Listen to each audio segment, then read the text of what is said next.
La respiration est très importante dans la pratique d'une activité physique d'une façon générale. Se concentrer pendant quelques instants sur sa respiration permet de faire le vide et se focaliser sur le but à atteindre. Pour certains, rater son coup en golf, c'est un problème mécano-technique, mais ce n'est pas le cas, nous dit Lewis Wallace.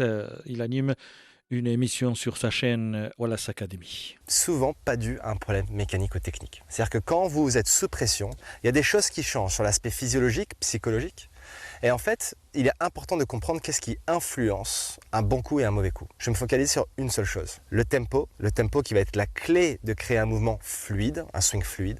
Et cette fluidité, on va la rechercher à travers une meilleure respiration. Parce que oui, attention, si vous arrivez à contrôler votre respiration de la bonne façon, cela peut littéralement transformer vos mauvais coups en bons coups quand vous êtes dans des situations un peu particulières, sous pression, quand il y a un coup difficile, compliqué à faire sur un parcours de golf. Apprendre à contrôler sa respiration peut donc aider à diminuer le trac et à améliorer la précision et l'endurance.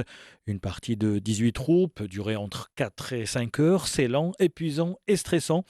En effet, le golf est un pourvoyeur d'angoisse. Au niveau de la respiration, si vous avez une tendance sous pression ou dans un coup compliqué à avoir un tempo qui soit différent de celui que vous faites d'habitude quand vous êtes dans un mouvement relâché, qu'est-ce qu'on trouve quand on a du relâchement? On a de la fluidité, n'est-ce pas?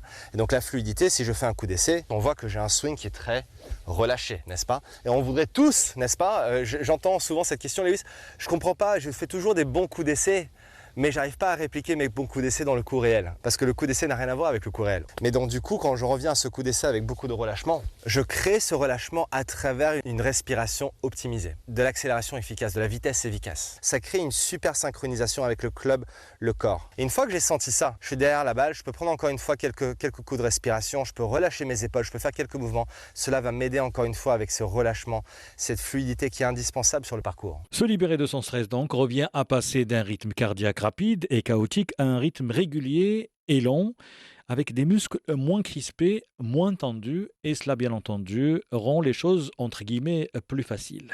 Quand je me concentre uniquement sur ces choses-là, déjà ce qui est top, c'est que j'enlève toutes les pensées parasites techniques qui peuvent envahir un cerveau et qui malheureusement, le parcours c'est ni l'endroit ni le moment pour avoir plein de pensées techniques qui vont venir encore une fois nous embêter. Et juste le fait de se focaliser sur la respiration, ça me permet de me concentrer sur ce que j'appelle le swing interne, c'est-à-dire tout ce qui se passe dans votre corps, la physiologie de votre swing, au lieu de se focaliser sur les parties externes, c'est-à-dire les positions mécaniques de votre swing.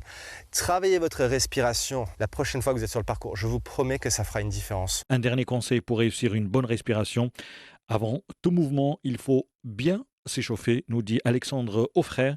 C'est un kiné ostéopathe et auteur également. Pensez à bien vous échauffer, parce que si vous démarrez trop fort, trop vite, trop tôt, votre système cardiovasculaire et respiratoire n'a pas le temps de, entre guillemets, se mettre en route, et vous allez probablement être vite essoufflé et pas réussir à trouver votre souffle. Donc le mieux, c'est de prendre le temps de faire certains petits mouvements, certains petits exercices pour échauffer à la fois les articulations, mais aussi entraîner et échauffer le système cardiovasculaire et respiratoire. 10 minutes suffiront. La respiration est donc le principal conseil pour améliorer la concentration sur le green, mais au-delà du golf, cette astuce peut s'avérer utile dans de nombreuses situations du quotidien.